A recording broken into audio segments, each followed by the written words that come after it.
Okay, so this is hilarious. I just went all the way through this slide deck and thought I was recording, and I wasn't. So here we go again. This is going to be fun.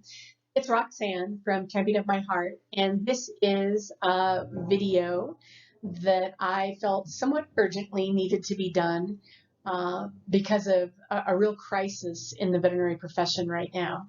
So here are my best ideas after some 25 plus years of writing about veterinary medicine and spending time with veterinarians and veterinary teams and writing about what they do. Here are my best ideas on how not to get fired from a veterinary hospital. So first, a little background. Veterinarians and their teams often feel overworked, underpaid, unappreciated. This leads to compassion fatigue, burnout, and suicide. One study that looked at 36 years of data found that male veterinarians were 2.1 times more likely and female veterinarians were 3.5 times more likely to die from suicide compared to others in the US general population. So the stress of the profession, the demands of the profession are proving deadly, and people like us can help. So let's look. Unfortunately, it gets worse, right? The pandemic has made things much, much worse with increased demand for veterinary services, with all the new pets being adopted and stuff, all new protocols for providing pet care that they had to create on the fly, and frankly, cranky clients taking their complaints to abusive heights, which is not okay. So it's causing many in the profession to run away. Veterinarians, veterinary technicians, and others are leaving the profession in droves right now because of the abuse they've been suffering from clients. This leaves many veterinary hospitals, especially emergency ones, desperately short-staffed. Some have had to turn away cases. Some have had to close temporarily. Others have had to cut back their hours. So as things got jammed up in the general practice world, right, regular veterinary hospitals were jammed up, couldn't see everybody. A lot of cases got pushed off into urgent cares and ERs, and then they got jammed up, and it's just a mess. Everybody is overbooked, overworked, and working often with less than a full staff. So everyone in the profession is exhausted and utterly raw. So think of it like this. Veterinary professionals right now are like spaceships with their defensive shields at zero. That means every snotty comment, every sigh, every eye roll, every negative encounter hits them full force, right? They feel everything. And honestly, they just can't take it anymore. And that means right now that even normally acceptable comments, questions, concerns, and ways that we might have advocated for our pets in the past might now be seen as too much. Like it's just too much. And so we're seeing that practices that may have only fired a handful of clients a year in the past are now showing people the door much more often. And now it has not happened to me, but I'm seeing it more and more in my circle of friends. People I know online, those types of things. So I find it hard to believe that everyone's being just a complete jerk right now, but I do know that everyone is feeling raw and much more sensitive at this point, and so things feel worse. So I get it, right? We're all cranky, me included. I've personally fired a couple of people from my life recently too, because they did things and I was like, you know what? I don't have to put up with that. And so, I get it. I mean, how many breakups, dramatic flounces have you seen or heard about in your circle of friends? So you know what? Everybody has just had it. And unfortunately, it's causing, a little bit of a breaking point in the veterinary profession. Not a little bit, a lot, actually.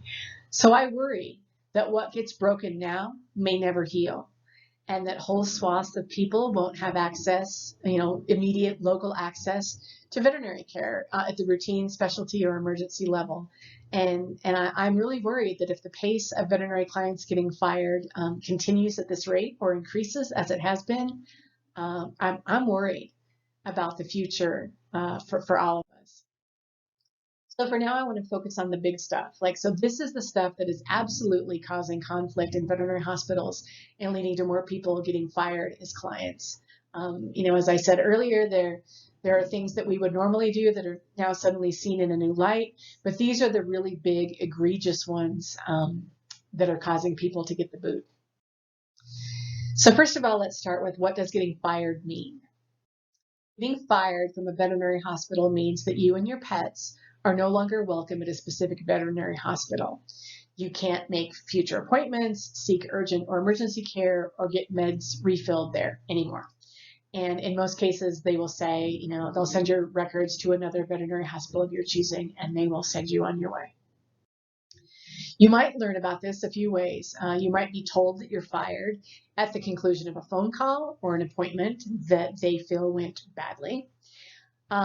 You might receive a written letter severing the relationship in a more formal way.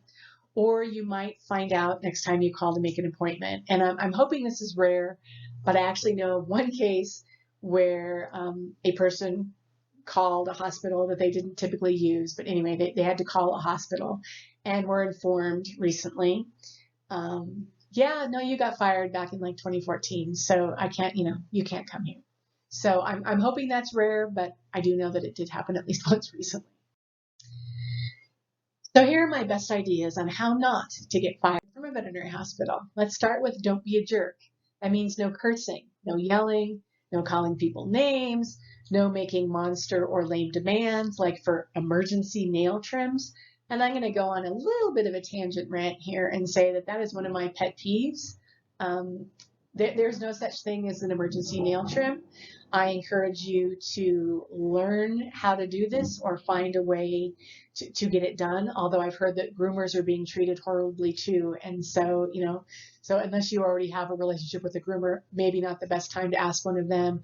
But if you have to, take an online class, have a toenail buddy with one of your friends, because I guarantee you, not just now when things are truly at the breaking point, but honestly for a long time, veterinary teams have way more important things to do than trim pets' nails. So I very strongly encourage you to find a way to do that yourself. I do it. I had dogs in the past that wouldn't let me, and I've learned how to do it. I grind all 3 of my dogs' nails, all of their nails, once a week, every week, year round, and so it's never an issue. So if I can learn to do that, you can too. Let's shut up about the masks and other pandemic protocols. And this is another one I'm a little passionate about. Veterinary hospitals are trying to keep their teams healthy and safe. If they get sick, access to veterinary care in your community could disappear entirely for a while, which is going to affect more than you. So if they require a mask, wear a mask and shut up about it. Thank you. Stop with the guilt trips. Stop saying things like, you only care about the money. It's inhumane to let my pets suffer since you can't get them in for an appointment. If you really cared, you'd squeeze us into the schedule. If you really loved animals, you would work for free. That's all baloney. It's emotional blackmail, and it needs to stop. Those kinds of comments are very detrimental to the well-being of your veterinary team. It damages the relationship if you care to maintain one. And, those kinds of things are not okay. So please, stop saying them. And let's not make jokes about money, like, wow, I'm paying your whole mortgage, or you should name a wing of the hospital for me since I spend so much here, or look at me putting your kid through college. You know what? Yeah, this is a job, just like you and me. They do this to pay their bills and to, take care of their families, just like we do. And so, those kinds of jokes aren't funny and also damage the relationship and dent these people who are working so hard to care for our pets. Please don't expect instant replies. Even if your veterinary hospital offers email support or two-way texting, don't abuse that access with constant back and forth, back and forth. Don't expect to hear, 7 o'clock on a Friday, hear back right away. Everything's taking longer right now. So, if you lower your expectations, you're also going to lower your frustration level and be less likely to lash out in a way that gets you fired. For a while, at least, I'm going to say advocate for your pet extra gently. Instead of starting questions with why, because why is a very accusatory kind of way to start a question. It puts people on the defensive. Try saying something like, help me understand. Instead of unloading a big emotional dump on your veterinary team, try something concise like, here's where I'm struggling, or here are my concerns. But, keep it contained. Just say your piece and move on. Don't just dump all your emotional garbage on them and expect them to have to wade through it before you can move forward with a treatment plan for your pet. Instead of digging your heels in immediately, if you disagree with something or you're unsure, try saying, I need time to think about this. I need time to process what you recommended. It's okay to take the time and not just flat out refuse from the beginning and be really snotty about it. Try to center yourself, take some time, think about it, and have a respectable, fair discussion back and forth. So here's the extra credit for being nice and helpful that I would also like to recommend. Be resourceful. If you have access, like through your pet insurance, to a 24-hour triage service, like my pet insurance offers that, use it. It takes some of the pressure off your main veterinary hospital. Fewer calls, fewer emails, fewer text messages are going to help. In many cases, you just need to say, like, this is what's happening. Should I be worried? And these kinds of free triage things, like what's available through my health insurance, my pet's health insurance, is you have access through phone or live chat with a veterinary technician. And, they can talk you through it. And I asked them recently for another article I was writing about telemedicine and it's the role it could play in fixing what's wrong in the veterinary profession right now. And I asked them about their service, and they said right now that about 7% of those triage consults result in people being told, yes, you absolutely need to take your pet to emergency hospital right now. Another 14% result in them recommending that the pet sees your regular veterinarian in the next day or so. And then all the others, honestly, don't require a veterinary appointment. They just want some reassurance, a little basic pet care advice, and that's it. And so if we can take some of that onto ourselves before we seek veterinary care, not all the time, obviously, but sometimes it's going to help. And I'll tell you, I've used it twice. Once when Tori got a tick. I'd never had a dog with a tick before. I removed it, I cleaned it, but I didn't know what else I should do. I sought triage help for that, not through my hospital, but through this other service. And then there was another time when I was worried that our youngest dog, Mr. Sticks, was developing bloat, which, if you know, is deadly, is an emergency. And I was able to do a live chat and say, this is what's happening. I'm worried. Is this bloat? And the veterinary technician that I was working with said, no, it's not bloat because X, Y, and Z. If he can still do X, Y, and Z, that's not bloat. You don't need to worry. And she was right. He didn't develop bloat. And that saved me from, intruding, adding pressure to my main hospital that day. And it prevented me from making an unnecessary run down to the ER that would have just jammed things up for other people down there. Be extra careful right now. If you can avoid common injuries and dangers so that you don't need urgent or emergency care, all the better, because it frees up those services for pets who really need them. Things are going to happen. People are going to need help. But if we're super, super careful with our pets right now, we can avoid some of that. Be thankful to everyone. And I mean, from the first phone call you make to when you pay your bill. Thank you for seeing us. Thank you for answering my questions. Thank you for taking care of my pets. I appreciate being able to get an appointment.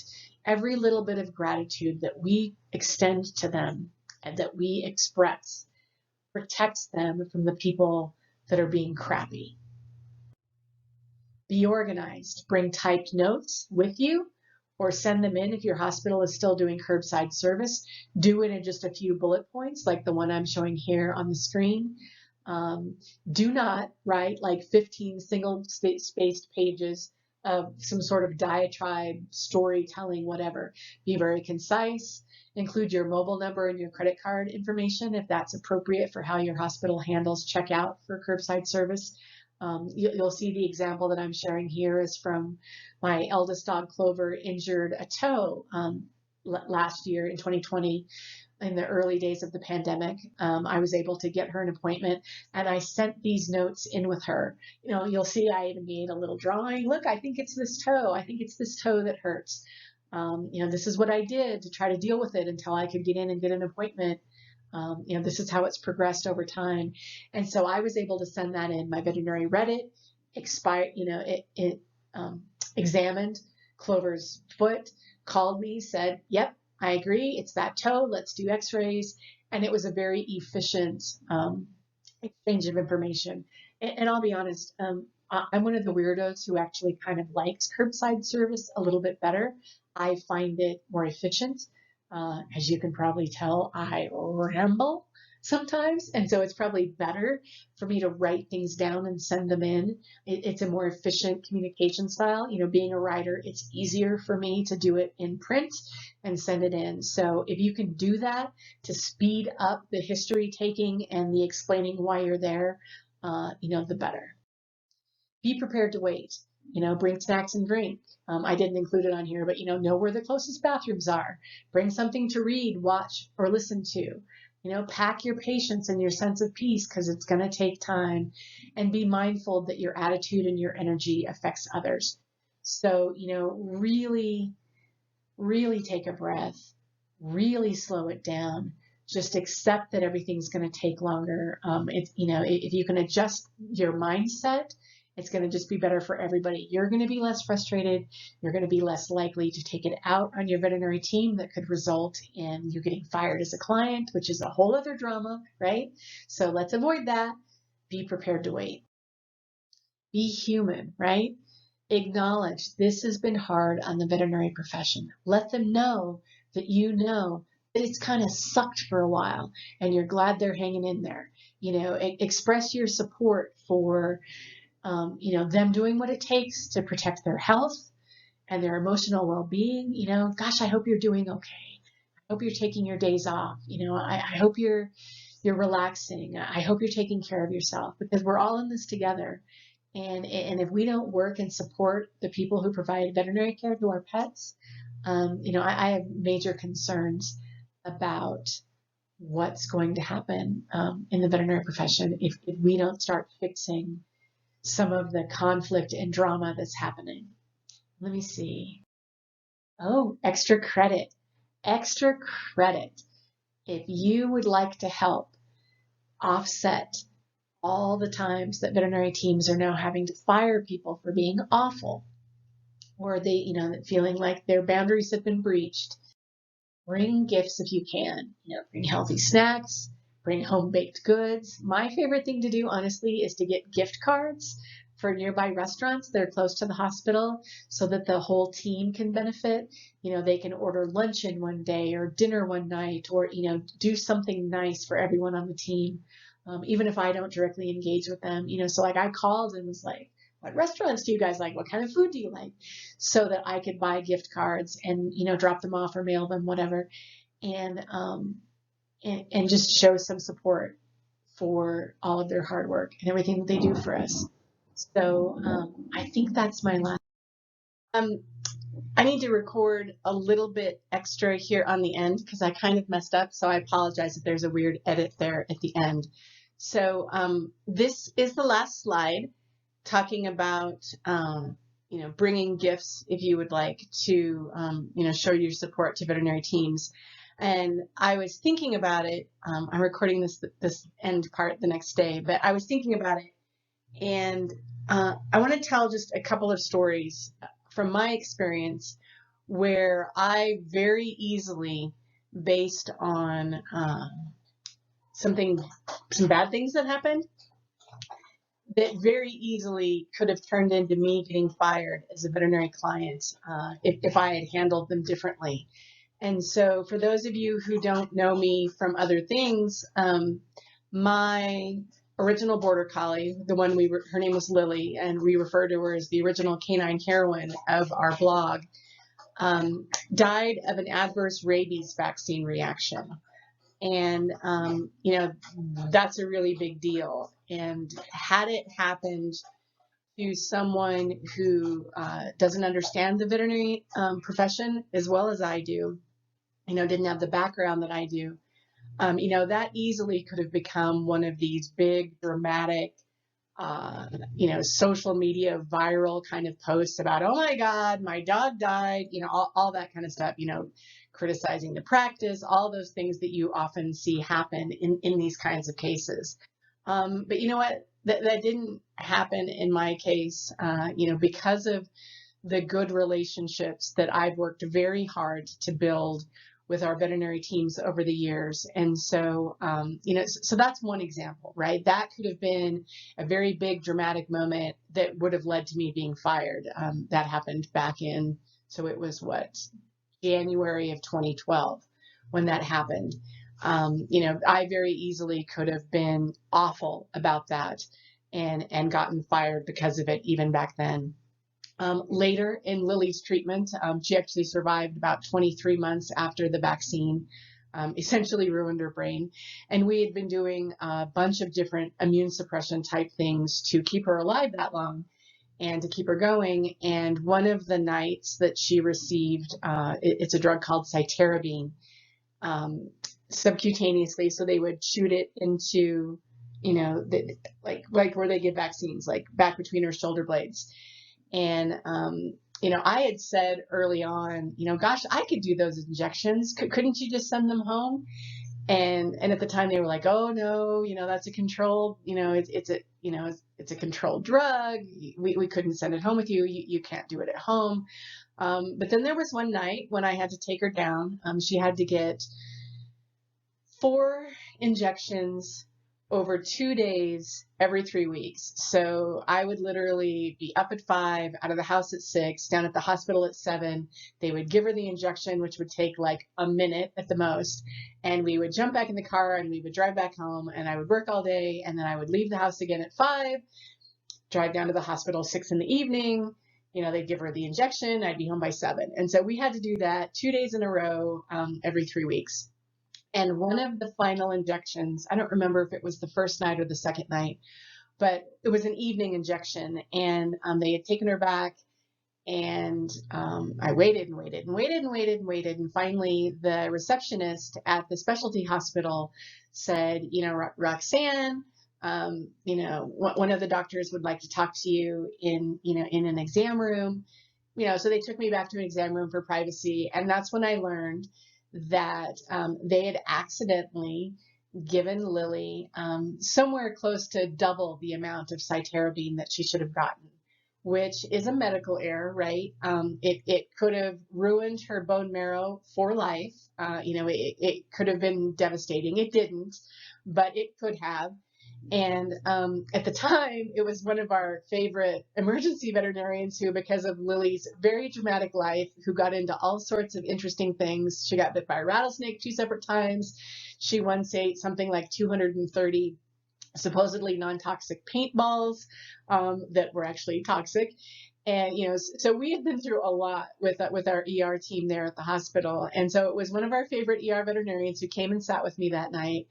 And, basically said, I'm really sorry to tell you, this is what happened, all that. And so obviously, I was not pleased, right? I was not happy about it.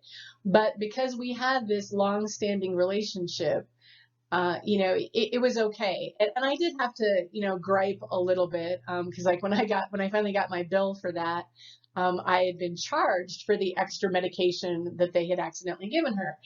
And so, I called and I said, boy, I'm willing to pay for the injection and I'm willing to pay for her normal dose and all that, but I don't think it's fair that I pay for the extra, kind of expensive medication because you guys screwed up. And so, I did get that, I was able to get that bill down and get it paid and all that. And so again, that's another situation where it easily could have turned into some big dramatic thing with me like blowing my top and being awful. But it didn't. And actually, the ER vet and I had a little giggle about it because she said, as horrible as this is, if it was going to happen to anyone, I'm glad it happened to you because I know you understand. And so, so that's just a couple of examples of how, things can go wrong and not be cool at all and end up, severing the relationship, depending on how it's handled, really on both sides. I will tell you, there have been only twice in my adult life when I have changed veterinarians due to different reasons of dissatisfaction on my part, as I became a savvier consumer of veterinary services. But I'll tell you, I tried really hard not to flounce, right? Is it right? This word flounce. So I tried not to flounce. I basically just made the change and didn't make a big deal about it. I didn't, necessarily rail at either of the veterinary hospitals that I, on my side, fired, right? Like I said, I'm not coming here anymore.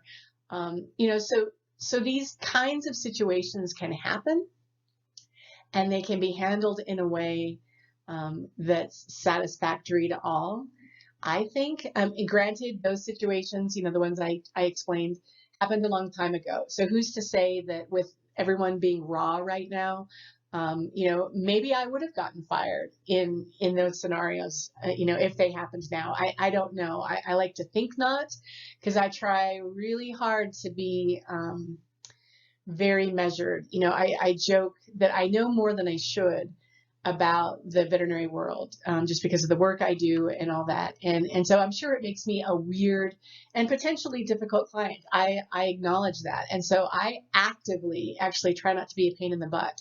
I really try to be very even, to be very understanding, because I know what's happening behind the scenes. And I do my best to integrate my request into what I know happens, throughout the practice in areas that maybe you and I don't necessarily have access to every day. So thank you for listening to all this. I appreciate it. I think it's really important. I want to encourage you, and I promise to redouble my own efforts at supporting the veterinary profession the best that I can as a consumer, because again, I'm very concerned about the future of veterinary medicine if the levels of stress and burnout and just emotional crisis continue to happen at the rate that they're currently happening in the veterinary profession. So, so thank you. If you guys have any other ideas on things to do so that you don't get fired, I would love to hear them. And I will talk to you again soon. We'll come up with another topic and we'll talk again soon. So take care.